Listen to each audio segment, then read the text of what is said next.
ആഴ്ചകൾ നാട്ടിലായിരിക്കാൻ കർത്താവ് കൃപ നൽകി.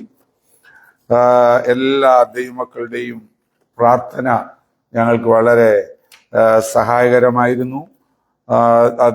ഞങ്ങൾക്കത് അനുഭവിച്ചറിയുവാൻ കർത്താവ് ഇടയാക്കി. എല്ലാവരും പ്രാർത്ഥിച്ചതുപോലെ, ഞങ്ങൾ ആഗ്രഹിച്ചതുപോലെ നാട്ടിൽ അമ്മയെ ചെന്ന ജീവനോടെ കാണുവാൻ കർത്താവ് കൃപ നൽകി. ദൈവത്തിന്റെ വിശ്വസ്തതയ്ക്കായി ഞാൻ ദൈവത്തെ സ്തുതിക്കുന്നു. തക്ക സമയത്ത് ദൈവത്തിന്റെ സമയമായപ്പോൾ ദൈവഹിതം പോലെ ദൈവം തിരുസന്നിധിയിൽ വിളിച്ചു ചേർത്തു. സ്തോത്രം. പല നാട്ടിലായിരുന്നപ്പോൾ പല കൂട്ടായ്മകളിലും പോയി സംബന്ധിക്കുവാനും ദൈവമക്കളോട് ചേർന്ന് ദൈവത്തെ ആരാധിക്കുവാനും കർത്താവ് കൃപ തന്നു. സ്തോത്രം ചെയ്യുന്നു. പല സാഹചര്യങ്ങളെ മനസ്സിലാക്കാനും അവരെല്ലാവരെയും ഓർത്ത് പ്രാർത്ഥിക്കുവാനും ഒക്കെയുള്ള സാവകാശം ദൈവം നൽകി തന്നു. സ്തോത്രം. ദൈവം നമ്മെ എല്ലാവരെയും സ്നേഹിക്കുന്ന ദൈവമാണ്. ഇന്ന് പകലിൽ നമ്മൾ അല്പസമയം ദൈവസന്നിധിയിലായിരിക്കുന്നത് നമുക്ക് അനുഗ്രഹമായി തീരട്ടെ. കഴിഞ്ഞ ദിവസങ്ങളിൽ എന്നെ ചിന്തിപ്പിച്ചതായ ഒന്ന് രണ്ട് ചിന്തകൾ ഞങ്ങളുടെ ശ്രദ്ധയിൽപ്പെടുത്തുവാനാണ് ഇന്ന് ഞാൻ കർത്താവിൽ ആഗ്രഹിക്കുന്നത്. ഒരു വാക്യം വായിക്കാം. ഐസയ 55:8, യെശയ്യാ പ്രവചനം 55-ാം അധ്യായത്തിന്റെ 8-ാം വാക്യം.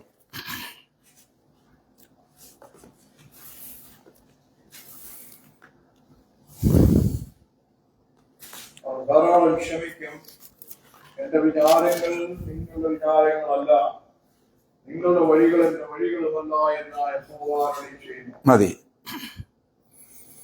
എന്റെ വിചാരങ്ങൾ നിങ്ങളുടെ വിചാരങ്ങളല്ല. God's ways are higher than our ways. God's thoughts are higher than our thoughts. സ്തോത്രം. ഞങ്ങൾ യാത്ര ചെയ്തപ്പോൾ പലപ്പോഴും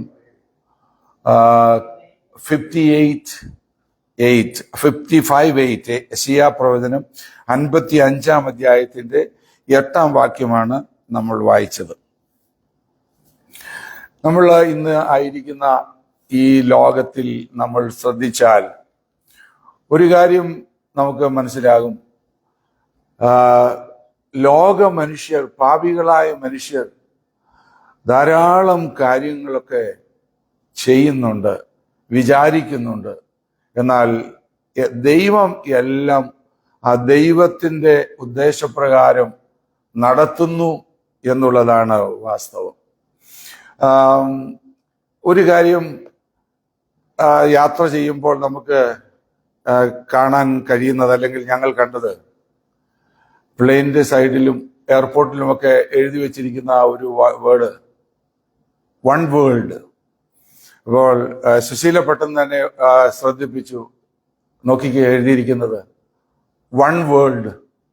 അപ്പോൾ പലപ്പോഴും കേട്ടിട്ടുള്ള പ്രസംഗങ്ങളുടെയൊക്കെ അടിസ്ഥാനത്തിലായിരിക്കും അത് അപ്രകാരം ഓർക്കുവാനിടയായതെന്ന് ഞാൻ കരുതുകയാണ്.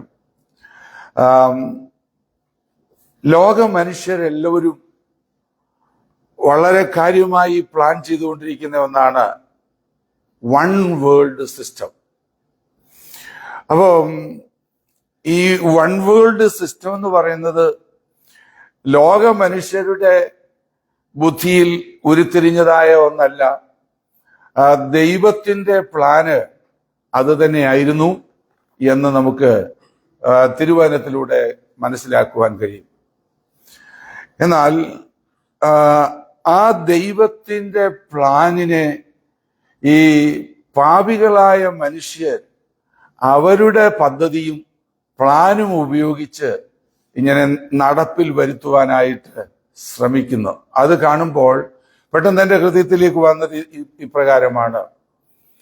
ശരിയാണ്, വൺ വേൾഡ് ആയി മാറുമെല്ലാം.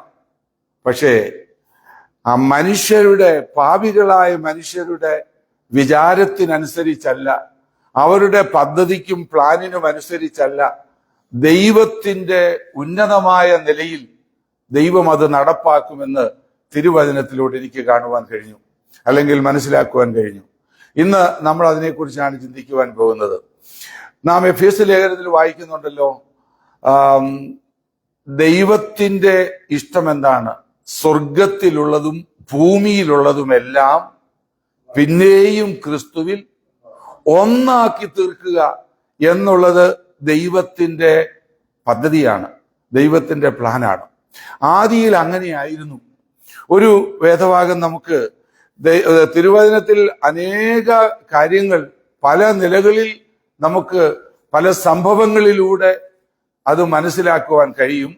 എന്നാൽ ഒരു വേദഭാഗം, ഒരു ഭാഗം ആണ് നിങ്ങളുടെ ശ്രദ്ധയിലേക്ക് ഞാൻ ഇന്ന് കൊണ്ടുവരുവാനായിട്ട് ആഗ്രഹിക്കുന്നത്. ഉൽപ്പത്തി പുസ്തകം 11-ാം അധ്യായത്തിന്റെ 1 മുതൽ 5 വരെയുള്ള വാക്യങ്ങൾ നമുക്ക് വായിക്കാം. Genesis chapter 11 verse 1 to 5. ഭൂമിയിലൊക്കെയും ഒരേ ഭാഷയും ഒരേ വാക്കും ആയിരുന്നു. അപ്പൊ നോക്കുക, വൺ വേൾഡ്, വൺ ലാംഗ്വേജ്, ഒരേ ഭാഷ, ഒരേ വാക്ക്, only one dictionary for everyone. എല്ലാവർക്കും ഒരു ഡിക്ഷണറി ആയിരുന്നു, ഒരു ഭാഷയായിരുന്നു. അതാണ് ദൈവത്തിന്റെയും ആഗ്രഹം. എന്നാൽ അവിടെ നമ്മൾ ഇങ്ങനെ വായിക്കുന്നു, അവർ കിഴക്കോട്ട് യാത്ര ചെയ്ത് ശിനാർ ദേശത്തൊരു സമഭൂമി കണ്ട് അവിടെ കുടിയിരുന്നു. അവർ തമ്മിൽ ഇങ്ങനെ പറഞ്ഞു, വരുവീൻ, നാം ഇഷ്ടിക അറുത്ത് ചുടുക എന്ന് പറഞ്ഞു. അങ്ങനെ അവർ ഇഷ്ടിക കല്ലായും പശമണ്ണ് കുമ്മായമായും ഉപയോഗിച്ചു. വരുവീൻ, നാം ഭൂതലത്തിലൊക്കെയും ചെതറി പോകാതിരിപ്പാൻ ഒരു പട്ടണവും ആകാശത്തോളം എത്തുന്ന ഒരു ഗോപുരവും പണിയുക, നമുക്കൊരു പേരുണ്ടാക്കുക എന്നവർ പറഞ്ഞു. മനുഷ്യർ പണിത പട്ടണവും ഗോപുരവും കാണേണ്ടതിന് യഹോവ ഇറങ്ങി വന്നു. അപ്പോൾ യഹോവ, ഇതാ ജനം ഒന്ന്, അവർക്കെല്ലാവർക്കും ഭാഷയും ഒന്ന്, ഇതും അവർ ചെയ്തു തുടങ്ങുന്നു. അവർ ചെയ്യുവാൻ നിരൂപിക്കുന്നത് ഒന്നും അവർക്ക് അസാധ്യമല്ല. വരുവീൻ, നാം ഇറങ്ങിച്ചെന്ന് അവർ തമ്മിൽ ഭാഷ തിരിച്ചറിയാതിരിപ്പാൻ അവരുടെ ഭാഷ കലക്കിക്കളക എന്ന് അരുളി ചെയ്തു. ഈ വാക്യം വായിക്കുമ്പോൾ പല ചിന്തകളാണ് നമ്മുടെ ഉള്ളിലേക്ക് കടന്നു വരുന്നത്. എന്റെ ഹൃദയത്തിലും ആ ചിന്തകളൊക്കെ കടന്നു വന്നു. മനുഷ്യര് പറഞ്ഞു, കമപ്പ്, വരിക, നമുക്ക് ആകാശത്തോളം എത്തുന്ന ഒരു ഗോപുരം പണിയാം. ദൈവം പറയുന്നു, ലെറ്റ് us go down, നമുക്ക് ഇറങ്ങിച്ചെല്ലാം. ദൈവത്തിന് സ്വർഗത്തിൽ ഇരുന്നുകൊണ്ട് അറിയാൻ പറ്റത്തില്ലേ ഇവരെന്താ ചെയ്യുന്നതെന്ന്? ദൈവത്തിനൊരു കാര്യവും മറവല്ലല്ലോ, ദൈവത്തിനറിയാം. ദൈവം ഇറങ്ങിച്ചെന്നപ്പോൾ കണ്ട കാര്യമാണ് നമ്മളിവിടെ കാണുന്നത്. ഇതാ അവര് ജനമെല്ലാം ഒന്നാണ്, അവർക്കെല്ലാവർക്കും ഒരു ഭാഷയാണ്, അവർ ചെയ്യുന്നതെല്ലാം സാധിക്കുന്നു, അവർക്ക് അസാധ്യമായതൊന്നുമില്ല. എന്നാൽ നമുക്ക് അവരെ ഭിന്നിപ്പിക്കാം, ചെതറിക്കാം. എന്താ ദൈവം അങ്ങനെ ചെയ്തത്? ഇപ്പൊ നമ്മൾ വിചാരിക്കുന്നു, ഈ ജനങ്ങളെല്ലാം കൂടി ഒന്നിച്ചു കൂടുമ്പം ദൈവത്തിന് അവരെ ഹാൻഡിൽ ചെയ്യാൻ പറ്റത്തില്ലേ? അത് പേടിച്ചാണോ ദൈവം ഇങ്ങനെ ചെയ്യുന്നത് എന്ന് ചിന്തിച്ചു പോകും. നിശ്ചയമായിട്ടും അങ്ങനെയല്ല. സകല ശക്തികളെയും ക്കാളും ഉയർന്ന ശക്തിയുള്ളത് നമ്മുടെ ദൈവത്തിന്റെ ശക്തിയാണ്. പിന്നെ എന്തിനാണ് ദൈവം ഇപ്രകാരം ചെന്ന് അവരുടെ ഭാഷ കലക്കിക്കളഞ്ഞവരെ ചിന്നിച്ചെറിച്ചത്? ദൈവത്തിന്റെ ആഗ്രഹം, God is not a God of confusion. ദൈവം ഭിന്നിപ്പിക്കുന്ന ദൈവം അല്ല, ദൈവം യോജിപ്പിക്കുന്ന ദൈവമാണ്. എന്നാൽ ഇവിടെ എന്തിനാണ് ദൈവം ഇവരെ ഭിന്നിപ്പിച്ചത്? ഇതാ നമ്മുടെ വിഷയം. ദൈവം അവരെ ഭിന്നിപ്പിച്ചു. എന്തിനാണ് ദൈവം അവരെ ഭിന്നിപ്പിച്ചത്? ഇവരുടെ ഈ പ്രോജക്റ്റ് എന്താണ്? അതാണ് നമ്മൾ നോക്കേണ്ടത്. ആകാശത്തോളം എത്തുന്ന ഒരു ഗോപുരം, ആകാശത്തോളം എത്തുന്ന ഒരു ഗോപുരം. ഈ ഗോപുരം, നമ്മൾ വലിയ ഗോപുരമൊക്കെ കാണാറുണ്ട്. കുത്തബ് മിനാറൊക്കെ നമുക്കറിയാം ഡൽഹിയിലെ. ഈ ഗോപുരത്തിനകത്തൂടെ സ്റ്റെപ്പുകളുണ്ട്. സ്റ്റെപ്പായിട്ട് അങ്ങ് മുകളിൽ കയറുക. എന്നിട്ട് അതിന്റെ മുകളിൽ ഒരു ആരാധന, അവര് സേവിക്കുന്ന ദേവന്മാരുടെ ഒരു ഒരു ഒരു പ്ലേസ് ഉണ്ടായിരിക്കും, ഒരു പൂജ അല്ലെങ്കിൽ ഒരു പ്രാർത്ഥനാ സ്ഥലം ഉണ്ടായിരിക്കും. ഈ ഗോപുരത്തിന്റെ, ഈ ബാബേലിൽ നിന്നുള്ളതിന്റെ ആദ്യത്തെ പേര് ഗേറ്റ് ഓഫ് ഗോഡ്സ് എന്നാണ്. എന്ന് പറഞ്ഞാൽ ഇവര് കയറി അവിടോട്ട് ചെന്ന് ദൈവത്തോട് പ്രാർത്ഥിക്കുമ്പം ദൈവത്തിന് സ്വർഗത്തിൽ നിന്ന് ഇറങ്ങി വന്ന് അവരുടെ പ്രാർത്ഥനയൊക്കെ കേൾക്കാൻ വളരെ ഈസി ആയിരിക്കും. അതിനുവേണ്ടി ഒരു പദ്ധതിയാണ് ഇവരുണ്ടാക്കുന്നത്. എന്നാൽ ഈ ഗേറ്റ് ഓഫ് ഗോഡ്സിന്റെ ആ പേര് ദൈവം മാറ്റിയിട്ട് അത് ദ ടവർ ഓഫ് കൺഫ്യൂഷനായി മാറി എന്നാണ് നമുക്ക് കാണുവാൻ കഴിയുന്നത്. ഒടുവിൽ ബാബേൽ എന്ന് പറഞ്ഞാൽ കൺഫ്യൂഷൻ, ഭിന്നിക്കുന്നതായ ഒന്നായിട്ടത് മാറി. അപ്പൊ നമ്മുടെ ചിന്ത, എന്തിനാണ് ദൈവം ഇവരെ ഭിന്നിപ്പിച്ചത്? അത് അവരെ നശിപ്പിക്കാൻ വേണ്ടിയാണോ എന്നാണ് നമ്മൾ ചിന്തിക്കുന്നത്. നമ്മുടെ വിചാരങ്ങളല്ല ദൈവത്തിന്റെ വിചാരങ്ങൾ. ഒന്നാമത്, ഈ പ്രോജക്റ്റ്, സ്വർഗത്തോളം എത്തുന്ന ഈ പ്രോജക്റ്റ് എന്ന് പറയുന്നത്, it was without God's approval. ദൈവത്തിന്റെ അംഗീകാരം ഇല്ലാത്ത ഒരു പ്രോജക്റ്റ് ആയിരുന്നു ഇത്. This was against the purpose of God. ദൈവത്തിന്റെ പദ്ധതികൾക്ക് ഓപ്പോസിറ്റ് ആയിരുന്നു. എന്താണ് ദൈവം പദ്ധതിയിട്ടിരുന്നത്? ദൈവം ആദമിനോട് പറഞ്ഞത്, നിങ്ങൾ വർദ്ധിച്ച് പെരുകുവീൻ, ഭൂമിയിൽ എല്ലായിടവും നിറയുവീൻ എന്നാണ് പറഞ്ഞത്. അതിനുശേഷം ഉൽപ്പത്തി 1 മുതൽ 11 വരെയുള്ള ചാപ്റ്ററുകളിൽ വളരെ പ്രധാനമായ ചില സംഭവങ്ങൾ രേഖപ്പെടുത്തിയിട്ടുണ്ട്. At least 4 important events are mentioned in this chapter 1 to 11. The first one is creation of this universe. ഈ പ്രപഞ്ചത്തിന്റെ സൃഷ്ടിപ്പിനെ കുറിച്ച് അവിടെ പറഞ്ഞിരിക്കുന്നു. The second one is fall of man. മനുഷ്യന്റെ വീഴ്ചയെ കുറിച്ച് പറഞ്ഞിരിക്കുന്നു. അങ്ങനെ വീഴ്ച ഭവിച്ച മനുഷ്യനെ ദൈവം നീക്കിക്കളഞ്ഞ് ശുദ്ധീകരിക്കുവാനായിട്ടുണ്ടാക്കിയതാണ് ഫ്ലഡ്. അപ്പോൾ ഫ്ലഡിനെ കുറിച്ച് അവിടെ പറഞ്ഞിരിക്കുന്നു. നാലാമത്തത്, attempt to build tower of Babel. Babel കോട്ട പണിയുവാനുള്ള ആ ശ്രമം. ഇങ്ങനെയുള്ള 4 സംഭവങ്ങളാണ് ഇവിടെ ഞാൻ പറഞ്ഞതായ 4 വിഷയങ്ങൾ. അതിൽ ഈ 11-ാം അധ്യായം എന്ന് പറയുന്നത് നോഹയുടെ കാലത്തെ പ്രളയം അയച്ച് തങ്ങളുടെ ഹൃദയവിചാരങ്ങളുടെ നിരൂപണങ്ങളൊക്കെയും ദോഷമുള്ളതും അശുദ്ധവുമായി തീർന്ന മനുഷ്യവർഗത്തെ ദൈവം നീക്കിക്കളഞ്ഞു. ആദാമിന്റെ സന്തതികളായ കയീനും ഹാബേലും, കയീൻ ഹാബേലിനെ കൊന്നു. ആദമും ഹവ്വയും പാപം ചെയ്തു. ദൈവത്തിന്റെ ദീർഘക്ഷമ കൊണ്ട് അവരെ അന്നേരം നശിപ്പിക്കാതെ ദൈവം അവർക്ക് വസ്ത്രമുണ്ടാക്കി അവരെ കവർ ചെയ്തു. അതിനുശേഷം അവർക്ക് സന്തതികളുണ്ടായി, കയീനും ഹാബേലും. ആ ഹാബേലിനെ കയീൻ കൊന്നു. ദൈവം ആ ദൈവിക ലൈൻ നഷ്ടമാകാതിരിക്കാനായിട്ട് പെട്ടെന്ന് ദൈവം കയീനു പകരം ശേത്ത് എന്ന് പറയുന്ന ഒരു സന്തതിയെ നൽകി. ആ ശേത്തിലൂടെ ദൈവികമായ പദ്ധതി നടപ്പാക്കുവാനാണ് ദൈവം ശ്രമിച്ചത്.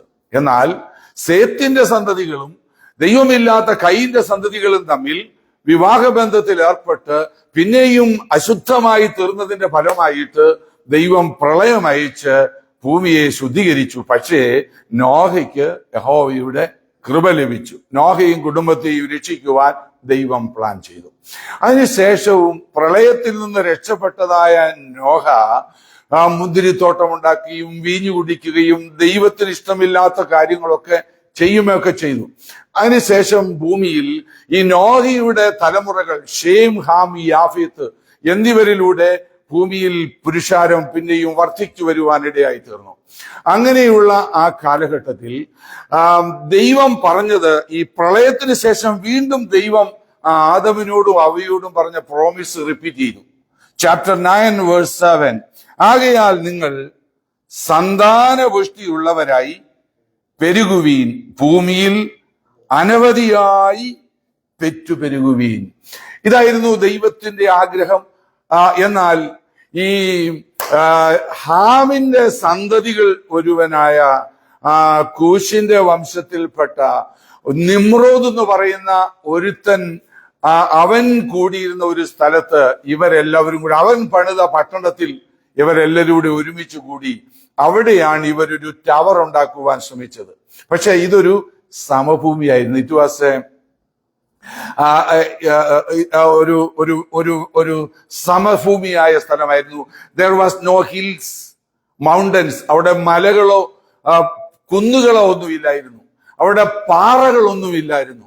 ഇതൊരു സമഭൂമി ആയതുകൊണ്ട്, പ്ലെയിൻ ലാൻഡ് ആയതുകൊണ്ട് അവർക്ക് അവരുടെ പദ്ധതി നടപ്പാക്കാൻ കല്ലൊന്നും കിട്ടിയില്ല. അതുകൊണ്ട് അവർ ചെയ്തൊരു കാര്യം എന്ന് പറയുന്നത്, അവര് പറയും തമ്മിൽ വരുവീൻ, നമുക്ക് ഇഷ്ടിക അറുത്ത് ചുടുക.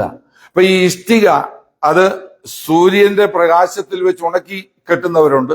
എന്നാൽ നല്ല സ്ട്രോങ് ആയിരിക്കാനായിട്ട് ഇത് ചൂളയിലൂടെ കയറ്റിവിട്ട് ചുട്ട് അവരത് സ്ട്രോങ് ആക്കുകയാണ്. അതിനുശേഷം അവർക്ക് കുമ്മായമില്ല, അതിനെ യോജിപ്പിക്കാൻ പശമണ്ണ് കുമ്മായവുമാക്കിക്കൊണ്ട് അവര് ഈ ഗോപുരം അങ്ങനെ പണിയുകയാണ്.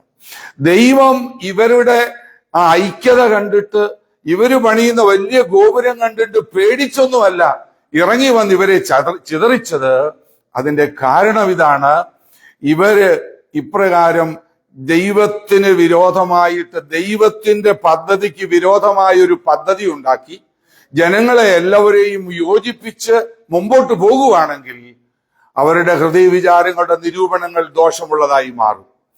ഞങ്ങൾക്കെല്ലാം കഴിയും, ദൈവത്തിന്റെ ആവശ്യമൊന്നുമില്ല എന്ന് പറഞ്ഞ് ദൈവത്തിന് വിരോധമായിട്ട് ചിന്തിക്കുവാനും, നോഹയുടെ കാലത്തുണ്ടായ പ്രളയം പോലെ അവരെ എല്ലാവരെയും പിന്നെയും നശിപ്പിക്കുവാനുമുള്ള ഒരു കാരണമുണ്ടാകും, സാഹചര്യമുണ്ടാകും. അങ്ങനെ വരാതിരിക്കുവാൻ ദൈവം ഇവരെ അവരുടെ ശിക്ഷയ്ക്ക്, അവരുടെ പാപത്തിന് ഇമ്മീഡിയറ്റ് ആയിട്ടൊരു ശിക്ഷ കൊടുത്തു. എന്നാൽ അവർക്ക് വീണ്ടും മടങ്ങി വരാനുള്ള ഒരു ഓപ്പർച്യൂണിറ്റി ദൈവം അവർക്ക് അവസരം കൊടുക്കുകയായിരുന്നു. ഇല്ലെങ്കിൽ അവര് ഇങ്ങനെ ചെയ്തപ്പോ അവരെ എല്ലാവരും അങ്ങ് കൊന്നുകളഞ്ഞാൽ പോരായിരുന്നു, അങ്ങ് നശിപ്പിച്ചാൽ പോരായിരുന്നു. നശിപ്പിച്ചില്ലല്ലോ. ഭാഷ കലക്കിയിട്ട് പിരിച്ചിലുണ്ടായ ശേഷം അവരെ വീണ്ടും മടക്കി വരുത്താൻ എന്നുള്ള ഉദ്ദേശത്തിലാണ് ദൈവം അപ്രകാരം ചെയ്തത് എന്ന് നമുക്ക് മനസ്സിലാക്കുവാൻ കഴിയും. അപ്പൊ നമ്മൾ ഈ ഭൂമിയിൽ പല കാര്യങ്ങൾ കാണുമ്പോൾ നമ്മൾ വിചാരിക്കും എന്താണ് ഇങ്ങനെയൊക്കെ സംഭവിക്കുന്നതെന്ന്. ഈ ജാതികളെ ദൈവം തന്നെ ചിലപ്പോൾ കൺഫ്യൂസ് ആക്കി ചിതറിക്കാറുണ്ട്. അതിന്റെ കാരണം അവരെല്ലാവരും അവരുടെ പദ്ധതി അനുസരിച്ച് അങ്ങ് യോജിച്ച് പ്രവർത്തിക്കുകയാണെങ്കിൽ ഭയങ്കര ദോഷം ചെയ്യും. ഇന്ന് നമ്മുടെ ഇന്ത്യയിൽ തന്നെ നടക്കുന്ന ചില കാര്യങ്ങൾ നിങ്ങൾ ശ്രദ്ധിക്കുക. ഞാൻ എല്ലാം വ്യക്തമായി പേരുകൾ പറയത്തില്ല, കാര്യം നമ്മുടെ ഫേസ്ബുക്കിൽ കൂടി ഇത് പോകുന്നതായതുകൊണ്ട്.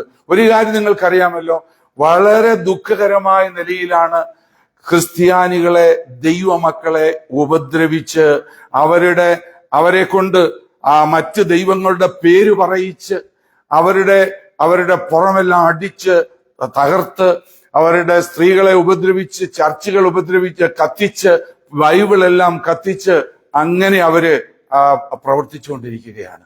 അവരുടെ ദൈവങ്ങളുടെ പേര് പറയുക എന്ന് പറഞ്ഞ് അവരെ ഉപദ്രവിക്കുകയാണ്. എന്നാൽ പെട്ടെന്ന് ശ്രദ്ധ തിരിപ്പിക്കുവാനായി ദൈവം ചില കാര്യങ്ങൾ മറുഭാഗത്ത് ചെയ്യുന്നത് നമുക്ക് വ്യക്തമായി കാണുവാൻ കഴിയും.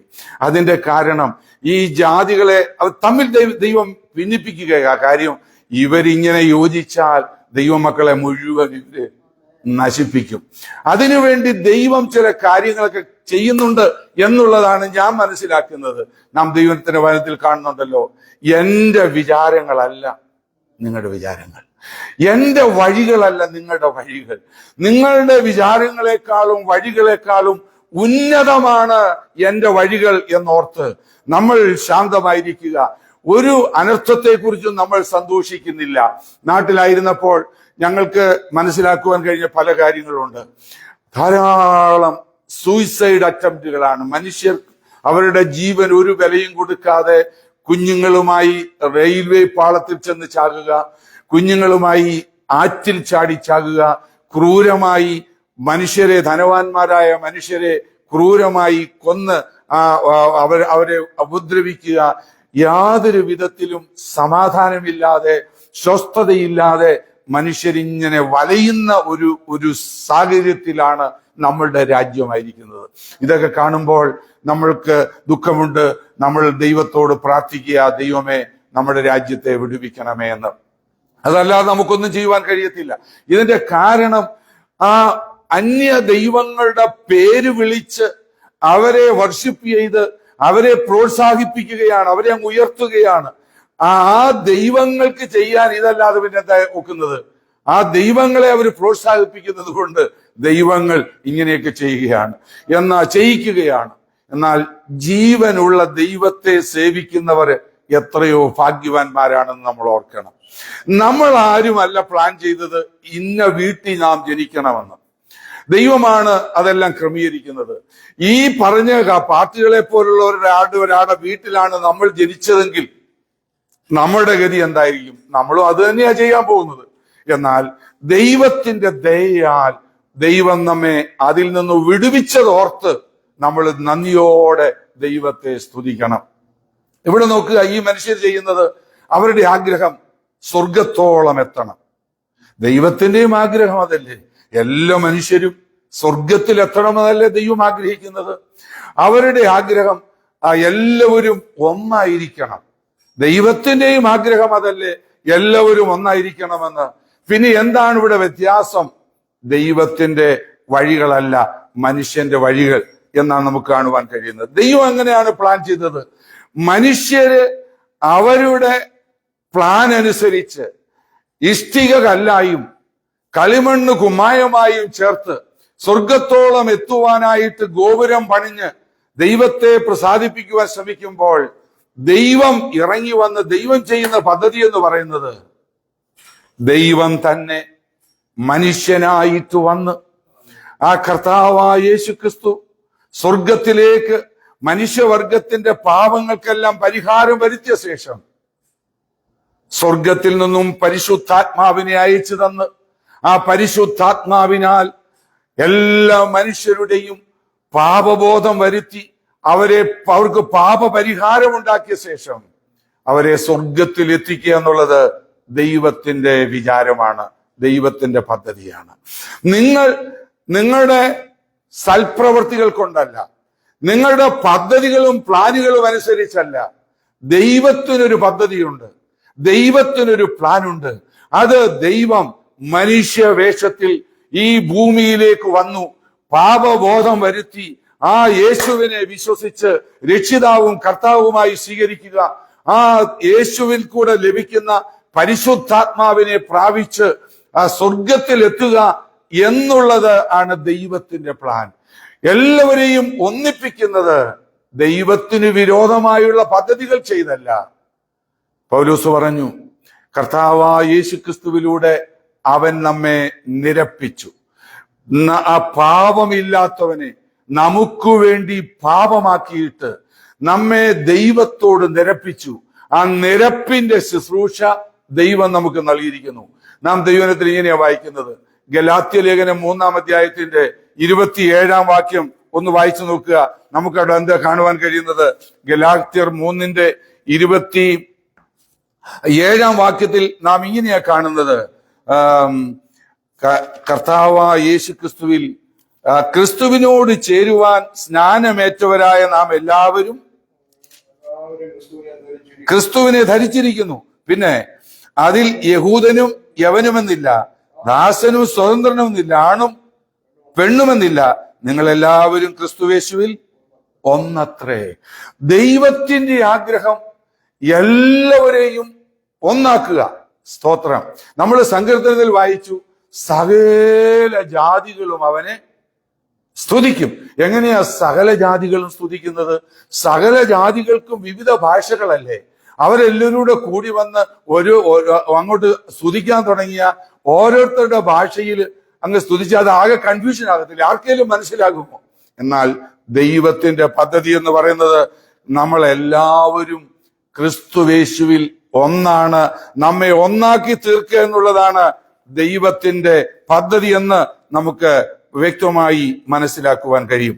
അപ്പോൾ ഈ മനുഷ്യനോട് പറയുക, നീ നിനക്ക് തന്നെ ഒരു പേരുണ്ടാക്കുന്നത് നിർത്ത്.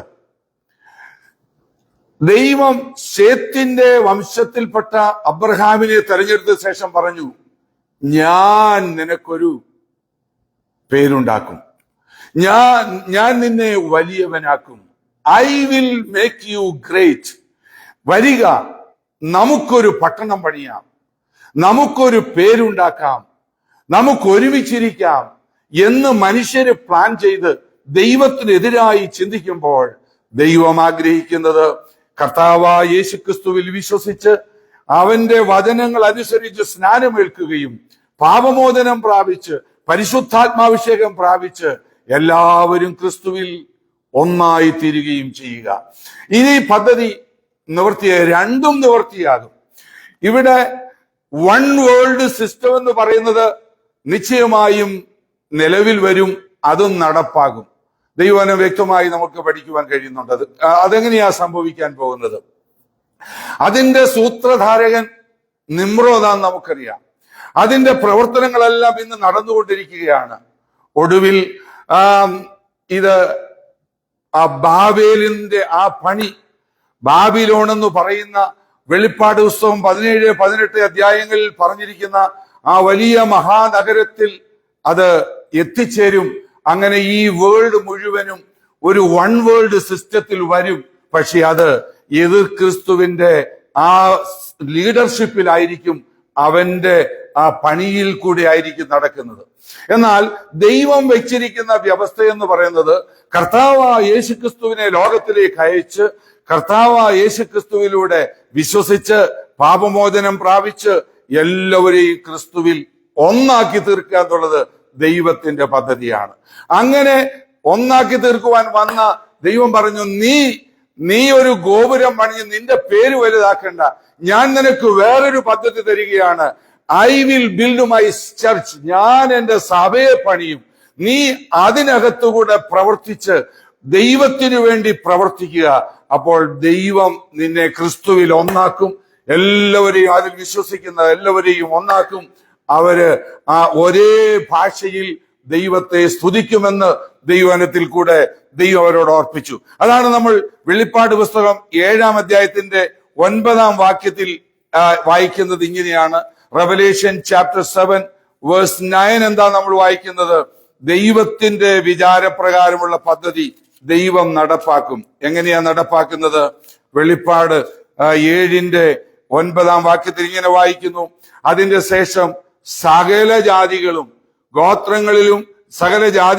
ഗോത്രങ്ങളിലും വംശങ്ങളിലും ഭാഷകളിൽ നിന്നുള്ളതായി ആർക്കും എണ്ണിക്കൂടാത്തൊരു മഹാപുരുഷാരം വെള്ള നിലയങ്കി ധരിച്ച് കയ്യിൽ കുരുത്തോലയുമായി സിംഹാസനത്തിനും കുഞ്ഞാടിനും മുൻപാകെ നിൽക്കുന്നത് ഞാൻ കണ്ടു. രക്ഷയെന്നുള്ളത് സിംഹാസനത്തിൽ ഇരിക്കുന്നവനായ നമ്മുടെ ദൈവത്തിന്റെയും കുഞ്ഞാടിന്റെയും ദാനമെന്ന് അവർ ഉച്ചത്തിൽ ആർത്തുകൊണ്ടിരുന്നു. അപ്പൊ നോക്കുക, സകല ജാതികളും സകല ഗോത്രങ്ങളും എണ്ണിക്കൂടാത്ത പുരുഷാരും ഒരേ ഭാഷയിൽ ഒരുപോലെ ദൈവത്തെ സ്തുതിക്കുന്നതാണ് നമുക്കിവിടെ കാണുവാൻ കഴിയുന്നത്. സ്തോത്രം. അത് ദൈവത്തിന്റെ പദ്ധതിയാണ്. അത് നിവർത്തിയാകും. അത് നിവർത്തിയാകുമ്പോൾ എന്ത് സംഭവിക്കും? അതെങ്ങനെയാ നിവർത്തിയായത്? ബാബേൽ ദൈവത്തിന്റെ പദ്ധതിക്ക് വിരോധമായി മനുഷ്യര് പ്രവർത്തിച്ച് ദൈവത്തിന്റെ ആ ശിക്ഷ, കൺഫ്യൂഷൻ ഉണ്ടായി, ഭാഷ കലങ്ങി, ദേശം വിഭജിക്കപ്പെട്ടു, എല്ലാവരും ചിതറിപ്പോയി.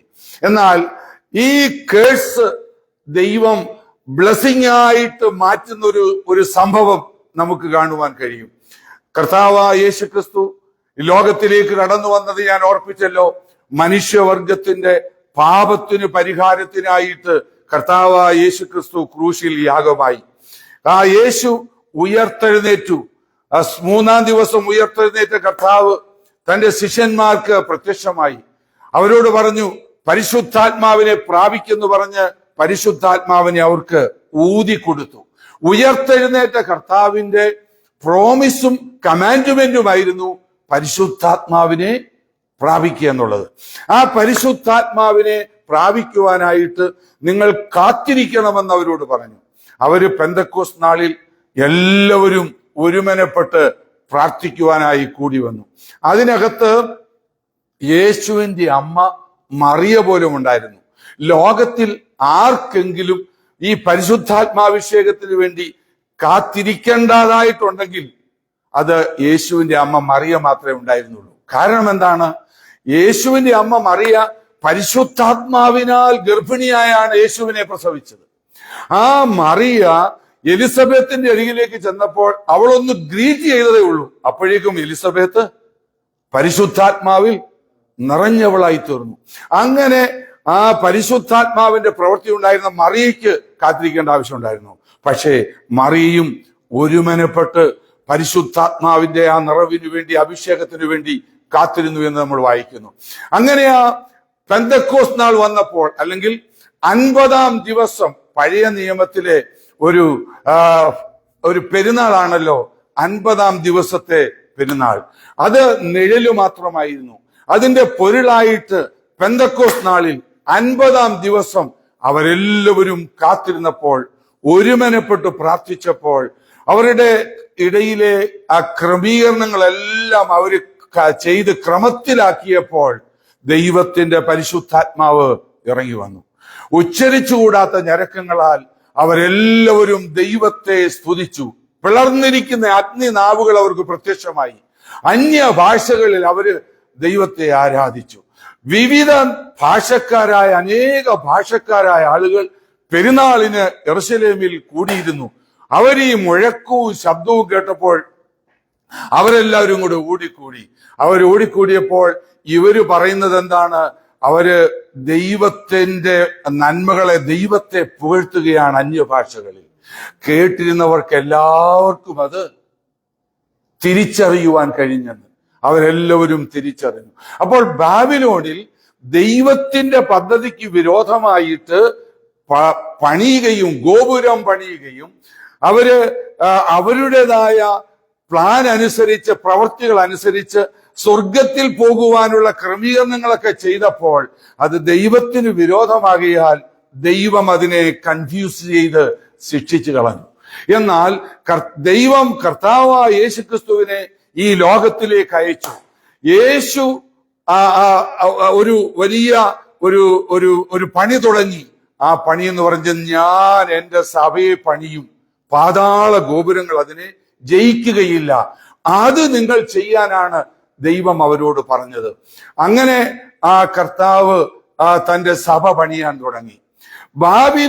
ബാബേൽ ഗോപുരം പണിത ആരുടെയും പേര് നമുക്കാർക്കും അറിയത്തില്ല. ആരുടെയും പേര് അവിടെ എഴുതിയിട്ടില്ല. ഈ ടവർ, പലയിടങ്ങളിലും ടവറുകളുണ്ട്. ഈ രാജ്യത്ത് നമുക്കറിയാം, ഷിക്കാഗോയിലെ CAS ടവർ, ന്യൂയോർക്കിലുള്ള ടവർ, മറ്റു പല സ്ഥലങ്ങളിൽ, മറ്റു രാജ്യങ്ങളിൽ ടവറുകളുണ്ട്. അതെല്ലാം അവരുടെ ഓർമ്മകൾ നിലനിർത്തുന്നതിനുള്ള വലിയ സ്ഥാപനങ്ങളാണ്. ഇതുപോലെ ഈ ബാബേൽ ഗോപുരം തമക്കൊരു പേരുണ്ടാക്കാൻ, പേര് നിലനിർത്താനായിട്ട് അവർ പണിഞ്ഞു. പക്ഷേ ആ പേര് പണിഞ്ഞവരുടെ കാര്യങ്ങളൊന്നും അവരുടെ പേരൊന്നും ആർക്കും അറിയത്തില്ല. എന്നാൽ കർത്താവായ യേശുക്രിസ്തു തന്റെ സഭയെ പണിതത്, പാതാള ഗോപുരങ്ങൾ ജയിക്കുകയില്ല എന്ന് പറഞ്ഞ സഭയെ പണിതത് എങ്ങനെയാണ്? അനുസരണക്കേട് കൊണ്ടല്ല, പിതാവിന് പൂർണ്ണമായി കീഴ്പ്പെട്ട്. പിതാവേ, നിനക്കിങ്ങനെയാണല്ലോ ഇഷ്ടം തോന്നിയതെന്ന് പറഞ്ഞ് ക്രൂശ് മരണത്തിന് തന്നെത്താൻ ഏൽപ്പിച്ചു കൊടുത്ത് കർത്താവായ യേശുക്രിസ്തു തന്റെ സഭയാവുന്ന ആ വലിയ സൗധം ഇന്ന് പണിതുകൊണ്ടിരിക്കുകയാണ്. ആ ദൈവമാണ് അബ്രഹാമിനോട് പറഞ്ഞത്, ഞാൻ നിന്നെ വലിയവനാക്കും, ഞാൻ പറയുന്നത് നീ അങ്ങ് അനുസരിച്ചാ മതി, ഞാൻ പറയുന്നിടത്തോട്ട് പോകുക, ഞാൻ പറയുന്നത് അനുസരിക്കുക, ഞാൻ നിന്റെ പേര് വലുതാക്കുമെന്ന് ദൈവം അബ്രഹാമിനോട് പറഞ്ഞു. നിമ്രോദ് പണിഞ്ഞ, അല്ലെങ്കിൽ ആ ബാബിലോൺ ഗോപുരം പണിത, ടവർ പണിത ഒരുത്തന്റെയും പേര് ആർക്കും അറിയാതിരിക്കുമ്പോൾ അബ്രഹാമിനോട് ദൈവം പറഞ്ഞതനുസരിച്ച് ദൈവത്തെ അനുസരിക്കുവാൻ അബ്രഹാം ഇറങ്ങിത്തിരിച്ചു. ഇന്ന് ലോകത്തിലുള്ള സകല ജാതികളും യഹൂദനോടോ ക്രിസ്ത്യാനിയോടോ മുസ്ലിമിനോടോ ചോദിച്ചു നോക്കുക, അബ്രഹാം ആരാന്ന് ചോദിച്ചാൽ അവർക്കെല്ലാവർക്കും അറിയാം. അവന്റെ പേര് ദൈവം വലുതാക്കി. ദൈവം നമ്മുടെ പേര് വലുതാക്കിയാൽ അത് നിലനിൽക്കുന്നതാണ്, അല്ലാത്തതെല്ലാം നശിക്കുന്നതാണ്. രണ്ട് പണികൾ ഈ ഭൂമിയിൽ നടക്കുന്നുണ്ട്. ഒന്ന്, ആ ബാബേലിൽ തുടങ്ങിയതായ പണി. ബാബേൽ സാമ്രാജ്യം അന്ന് ചിതറിപ്പോയെങ്കിലും അത് പിന്നീട് BC 606 മുതൽ ശക്തിപ്പെട്ടു. നെബൂഖദ്നേസർ രാജാവ് അതിലെ ഏറ്റവും വലിയ രാജാവായിരുന്നു. ആ ജാതി അവര് ക്രൂരരായ ജാതികളായിരുന്നു. അവരെ കൊണ്ടാണ് അനുസരണം കെട്ട ഇസ്രായേൽ മക്കളെ യഥാസ്ഥാനപ്പെടുത്തുവാൻ ദൈവം ഈ ബാബിലോണ്യരെയാണ് ഉപയോഗിച്ചത്. എന്നാൽ ആ പണികൾ ഇന്നും നടന്നുകൊണ്ടിരിക്കുകയാണ്. രണ്ട് പണികളെ കുറിച്ച് ഞാൻ ഓർപ്പിച്ചല്ലോ. ഒന്ന്, വെളിപ്പാട് പുസ്തകം 17 മുതലുള്ള ചാപ്റ്റർ നമ്മൾ വായിക്കുമ്പോൾ ബാബിലോൺ എന്ന് പറയുന്നതായ ഒരു വലിയ ടവർ, വലിയൊരു പണി, അതിന്റെ പേര് ബൈബിളിൽ പറഞ്ഞിരിക്കുന്നത് മഹാവേശി എന്നാണ്. ദൈവത്തിന്റെ പദ്ധതിക്ക് വിരോധമായി യേശുവിനെ അനുസരിക്കാതെ, യേശുവിന് കീഴ്പ്പെടാതെ നമുക്കൊരു പേരുണ്ടാക്കാം. നമ്മുടെ പദ്ധതി അനുസരിച്ച്, നമ്മുടെ സ്മാർട്ട്നെസ് കൊണ്ട് നമുക്ക് ചിലതൊക്കെ ചെയ്തു കൂട്ടാം എന്ന് വിചാരിക്കുന്നവരെല്ലാം ആ ബാബിലോൺ എന്ന് പറയുന്ന ആ ടവറിനോട് ബന്ധപ്പെട്ടവരാണ്. എന്നാൽ കർത്താവായ യേശുക്രിസ്തു പണിയുന്നത് ദൈവത്തിന്റെ സഭയാകുന്ന ആ മണവാട്ടിയാണ്. പുതിയ യെരൂശലേം എന്ന വിശുദ്ധ നഗരം സ്വർഗത്തിൽ നിന്നിറങ്ങി വരുന്നത് ഞാൻ കണ്ടു എന്നാണ് നമുക്ക് കാണുവാൻ കഴിയുന്നത്. യേശു പണിയുന്നത് ആ വിശുദ്ധ നഗരമാണ്. ആ വിശുദ്ധ നഗരത്തിൽ അതിൽ ജോയിൻ ചെയ്തിരിക്കുന്നവർ അവര് നശിക്കുകയില്ല, അവരെന്നേക്കും നിലനിൽക്കുവാനിടയായി തീരും. ലോകത്തിലുള്ള ഓരോ മനുഷ്യരുമാണ് തീരുമാനിക്കേണ്ടത്, ഞാന് ഏത് വകുപ്പിലാ പെടേണ്ടത്. ഞാൻ ഫോളോ ചെയ്യുന്നത് ബാബേലിനെയാണോ, ബാബിലോൺ എന്ന് പറയുന്ന മഹാവേശിയെയാണോ, അതോ പുതിയ യെരൂശലേം എന്ന വിശുദ്ധ നഗരമായ യേശുവിന്റെ മണവാട്ടിയിൽപ്പെട്ടയാളാണോ ഞാൻ? ദൈവത്തിന് മഹത്വം. ദൈവമക്കളെ, ഇത് ഒരു ചരിത്രം മാത്രമല്ല. ഇന്ന് ക്രിസ്തീയ ലോകം ഫേസ് ചെയ്യുന്ന വലിയൊരു വെല്ലുവിളിയാണിത്. അവര് പലരും വഞ്ചിക്കപ്പെടുകയാണ്. നമുക്കൊരു പേരുണ്ടാക്കാം, നമുക്കൊരു ഗോപുരം പണിയാം, നമുക്ക് ഒരുമിച്ച് കൂടാമെന്ന് പറഞ്ഞ് ദൈവിക വ്യവസ്ഥ തെറ്റിച്ച് ആ ഐക്യബദ്ധപ്പെടുവാൻ അവര് പരിശ്രമിക്കുമ്പോൾ അതെല്ലാം ദൈവത്തിന് വിരോധമാണ്. നമ്മളാണ് തീരുമാനിക്കേണ്ടത്, ഞാൻ ഏത് കൂട്ടത്തിൽ പെടണം. ബാബിലോണിൽ പെടണോ, അതോ ഞാൻ യേശുവിന്റെ മണവാട്ടിയുടെ കൂട്ടത്തിൽ പെടണമോ? യേശുവിന്റെ മണവാട്ടിയുടെ കൂട്ടത്തിൽ പെടുന്നവർക്കൊരു പ്രത്യാശയുണ്ട്, അവരെ ചേർക്കുവാൻ യേശു വരും. ഇന്ന് ലോകത്തിൽ കാണുന്ന ഓരോ സംഭവങ്ങളും നമ്മെ വിളിച്ചറിയിക്കുന്നത് നമ്മുടെ കർത്താവ് തന്റെ സഭയെ ചേർക്കുവാൻ എത്രയും വേഗം വരുമെന്നുള്ളതാണ്. നമ്മൾ കേവലം ഒരു പേരിൽ ക്രിസ്ത്യാനിയായി സഭയിലാന്ന് പറഞ്ഞ് നടക്കുന്നത് കൊണ്ട് കാര്യമായില്ല. വാസ്തവമായിട്ട് ആ ദൈവവുമായി നമുക്കൊരു ബന്ധമുണ്ടോ? ഒരു പേഴ്സണൽ ബന്ധമുണ്ടോ? യേശുവിനെ നാം അനുസരിച്ചിട്ടുണ്ടോ? ദൈവത്തിന്റെ പരിശുദ്ധാത്മാവിനെ നമ്മൾ പ്രാപിച്ചിട്ടുണ്ടോ? പരിശുദ്ധാത്മാവിൽ കൂടെയാണ് ഈ പുതിയ യെരൂശലേം എന്ന വിശുദ്ധ നഗരത്തിൽ നമ്മൾ ഭാഗവാക്കുകളാകുന്നത്. ഏലിയാവിന്റെ ശുശ്രൂഷയ്ക്ക് ശേഷം ഏലീശ ശുശ്രൂഷയ്ക്ക് വന്നപ്പോൾ ഏലിയാവ് ചോദിക്കുന്നു, നീ എന്നെ ഇങ്ങനെ അങ്ങ് ഫോളോ ചെയ്യുവാണല്ലോ, ഞാൻ എടുത്തുകൊള്ളപ്പെടുന്നതിന് മുമ്പ് നിനക്ക് എന്തോ വേണം? അപ്പോൾ അദ്ദേഹം പറയുന്നതാണ്, എനിക്കൊറ്റ ആഗ്രഹം മാത്രമേ ഉള്ളൂ. ഞാൻ നിന്നിലൊരു പ്രത്യേകത കണ്ടിട്ടുണ്ട്, അത് നിന്റെ അഭിഷേകമാണ്. നിന്റെ അഭിഷേകത്തിന്റെ ഇരട്ടി പങ്ക് എനിക്ക് തരണം. അപ്പോൾ ഏലിയ പറയുക, ഏലിശായെ, ശിഷ്യ, നീ ചോദിച്ച് വലിയൊരു പ്രയാസമുള്ള കാര്യമാണ്, മനുഷ്യർക്കാർക്കും തരാൻ പറ്റുന്നതല്ല. പിന്നെ ഒരു കണ്ടീഷൻ, ഞാൻ എടുക്കപ്പെടുമ്പോൾ നീ എന്നെ കാണുന്നെങ്കിൽ നിനക്കത് ലഭിക്കും. ഭയങ്കര കാറ്റ്, ടൊർണാഡോ അടിക്കുകയാണ്, പൊടിപടലങ്ങൾ ഇങ്ങനെ അടിച്ചു കയറുക, കണ്ണ് തുറക്കാൻ പറ്റത്തില്ല. പക്ഷെ ഏലീശ കണ്ണ് തുറന്നുകൊണ്ട് അത് സവർ ചെയ്യുക. കാര്യം എന്താ? എനിക്ക് എന്റെ യജമാനനെ കാണണം, അവൻ സ്വർഗത്തിലോട്ട് പോകുന്നത് ഞാൻ കണ്ടെങ്കിൽ മാത്രമേ എനിക്കിത് കിട്ടത്തുള്ളൂ. ദൈവമക്കളെ, അവന്റെ മേൽ ആ മാൻഡിൽ വീണു. ഇതുപോലെ സ്വർഗത്തിലേക്ക് എടുക്കപ്പെട്ട, ഉയർത്തെഴുന്നേറ്റ കർത്താവുമായിട്ട് ബന്ധപ്പെടുന്നവർക്ക് ലഭിക്കുന്നതാണ് ദൈവത്തിന്റെ പരിശുദ്ധാത്മാവ്. അത് ദൈവത്തിന്റെ കൽപ്പനയാണ്. അതിന് പല പേരുകളുണ്ട്. അതിന്റെ പേരെന്താണ്? ഒന്ന്, ദൈവത്തിന്റെ ആ വിശുദ്ധ ആത്മാവ്, ഹോളി സ്പിരിറ്റ്. വിശുദ്ധ ഈ ആത്മാവ് നമ്മളിലേക്ക് വരുമ്പോൾ അതിന്റെ പ്രവർത്തനത്തിന്റെ ഫലമായി നമ്മൾ വിശുദ്ധരായിത്തീരും. നമ്മെ വിശുദ്ധരാക്കുന്ന ആത്മാവാണ് ദൈവത്തിന്റെ പരിശുദ്ധാത്മാവ്, ഹോളി സ്പിരിറ്റ്. ഈ ദൈവത്തിന്റെ ആത്മാവ് നമ്മെ സകല സത്യത്തിലും വഴി നടത്തും. പരിശുദ്ധാത്മാവിൽ നമ്മൾ നിറഞ്ഞു കഴിഞ്ഞാൽ നമ്മുടെ ജീവിതം സത്യത്തിന്റെ മാർഗത്തിൽ പോകുവാൻ നമ്മെ സഹായിക്കും. നമ്മളുടെ പരിശുദ്ധാത്മാവിനെ കുറിച്ച് പറഞ്ഞിരിക്കുന്നത്, ഞാൻ പോയി കഴിഞ്ഞാൽ ആശ്വാസപ്രദനെ ഞാൻ നിങ്ങൾക്ക് വേണ്ടി അയക്കാം. അത് ആശ്വാസപ്രദനാണ്. നമ്മുടെ ജീവിതത്തിൽ പ്രയാസങ്ങൾ, വിഷമങ്ങൾ കടന്നു വരുമ്പോൾ നമുക്ക് ആശ്വാസം നൽകുന്നത് ഈ ദൈവത്തിന്റെ പരിശുദ്ധാത്മാവാണ്. ദൈവമക്കളെ, ആ ദൈവത്തിന്റെ പരിശുദ്ധാത്മാവിനെ കൂടാതെ നമുക്ക് ദൈവത്തിന്റെ ആ ഇഷ്ടം ചെയ്യുവാൻ സാധിക്കത്തില്ല. നമ്മെക്കുറിച്ചുള്ള ദൈവത്തിന്റെ ഏറ്റവും പ്രധാനമായ വിഷയം ദൈവ ഇഷ്ടം ചെയ്യുക എന്നുള്ളതാണ്. നമ്മുടെ ഒരു കഴിവുകൊണ്ടും ദൈവത്തിന്റെ ഇഷ്ടം ചെയ്യുവാൻ നമുക്ക് കഴിയത്തില്ല. ദൈവത്തിന്റെ ഇഷ്ടം ചെയ്യണമെങ്കിൽ നമ്മൾ പരിശുദ്ധാത്മാവിൽ നിറയണം.